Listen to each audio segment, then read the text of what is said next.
Është sikur se secili njeri në fakt i ruhet të ftohtit dimrit. Sigurisht që njeriu i mençur është ai i cili ruhet të ftohtit të zjarrit të xhehenemit, sikurse u treguar në ajetet dhe hadithet e mëparshme. Edhe prej gjërave më të mira me të cilat mund të ruhemi ndër shkrimet e Allahut subhanahu wa taala, këtij të nxehtit i jashtëzakonshëm apo të ftohtit i jashtëzakonshëm, është taubeja, pendimi i sinqert.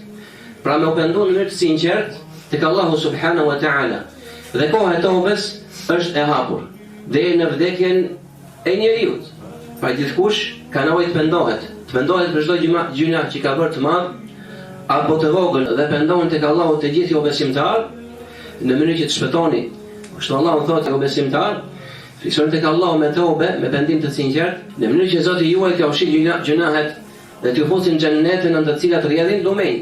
Atë ditë kur Allahu nuk e pështron profetin dhe ata që kanë besuar, ata besimtarë që kanë besuar me të, dhe se nuri, drita është përpara tyre dhe në të djathtën e tyre. Ne plotësot dritën nurin ton dhe na fal neve. Innaka ala kulli shay'in qadir. Ti je i gjithfuqishëm, i aftë për çdo gjë.